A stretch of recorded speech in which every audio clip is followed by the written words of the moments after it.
A seleção dos controles, como que ela pode ser feita, então, para a gente poder ter um estudo organizado, para a gente poder conseguir ter uma comparação adequada em relação aos casos?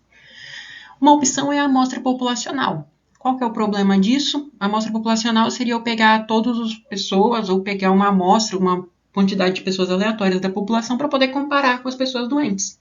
O problema é que às vezes essa população se altera muito, eu posso ter novas pessoas doentes ali, dependendo do tempo que eu for fazer essa seleção.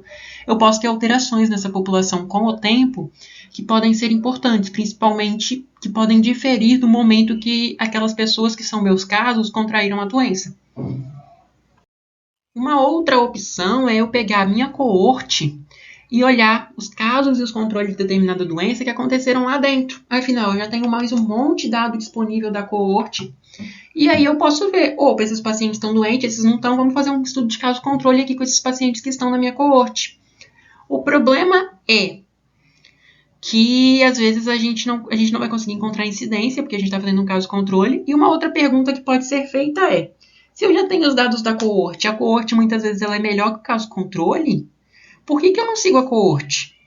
Porque, como o meu estudo não necessariamente de coorte foi desenhado para aquela doença específica da minha exposição, às vezes eu não vou conseguir achar todas as variáveis que eu preciso para todos os pacientes não expostos e expostos. O número de pacientes acaba sendo muito grande e eu vou ter que procurar variáveis ali muito difíceis que às vezes não estão coletadas e vou ter que recoletar elas. Imagina que eu tenho 100 mil pacientes e só 500 deles desenvolveram a doença. Eu vou ter 99.500 pacientes para avaliar que não têm a doença e que eu vou ter que ficar procurando variável neles. Então, isso vai ser muito mais caro, muito mais difícil. No caso do controle, eu não teria esse problema. Por quê? Para o meu controle, eu posso pegar uma amostra desses 99.500. Então, eu posso pegar aí 500 pacientes com a doença e 1.500 sem a doença. E fica muito mais fácil de eu ir atrás desses pacientes e procurar os dados que estão faltando sobre eles para o meu estudo. Eu consigo alinhar o meu estudo, organizar melhor o meu estudo, achar as covariáveis faltantes e avaliar aquela doença com uma amostra menor. Qual que é o problema disso? Como eu delimitei a minha amostra, eu não consigo achar a incidência de forma adequada. E aí, como que eu vou fazer para poder achar essa incidência? Vou lá para o estudo de coorte. Então, o estudo de coorte permite eu achar a incidência daquela população e, para a gente avaliar fatores associados aí à exposição e ao desfecho, eu já vou para o caso controle, porque é economicamente mais viável. Outra opção é pegar pacientes hospitalizados e internados. Por que isso é falho? Porque muitas vezes a população hospitalizada, mesmo os controles, vão estar doentes, vão estar com outros problemas de saúde que podem afetar muito o desfecho deles. Então, mesmo que eles não sejam casos, isso pode ser um problema.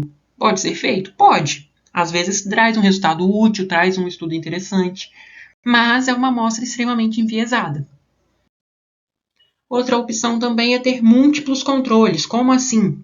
Eu tenho um caso, vamos supor que eu quero avaliar se o uso de capacete pode estar afetando a chance de traumatismo craniano em esquiadores. Então, a gente pega o seguinte, esquiadores que não usam capacete, às vezes eles podem ser esquiadores também com outros maus hábitos, com outros problemas, que fazem eles terem mais lesões, porque além deles não usarem capacetes, eles podem se arriscar mais, eles podem cometer outros atos de imprudência, que podem facilitar o risco de traumatismo craniano. Então, eu vou pegar um caso de controle, por exemplo aqui, o meu controle em um caso seria esquiadores da pista X que não tiveram traumatismo craniano, mas também não tiveram nenhuma outra lesão, que não usam capacete. E o meu segundo controle vão ser esquiadores da pista X que não tiveram traumatismo craniano, mas que tiveram outras lesões, sei lá, uma fratura de joelho, sei lá, qualquer coisa assim. E aí eu vou comparar nos dois casos, eu vou fazer como se fossem dois estudos. Então, eu vou pegar o caso controle 1 e o caso controle 2. Se os meus dois casos controles deram iguais, a chance desse valor estar interessante, desse controle ter sido adequado e do meu resultado ser válido é maior. Se deram diferentes, um dos dois está errado. Se deram iguais também, é possível que um dos dois estejam errados, mas é menos provável. Então, essa é uma forma interessante da gente conseguir selecionar os controles e organizar melhor o controle do nosso estudo.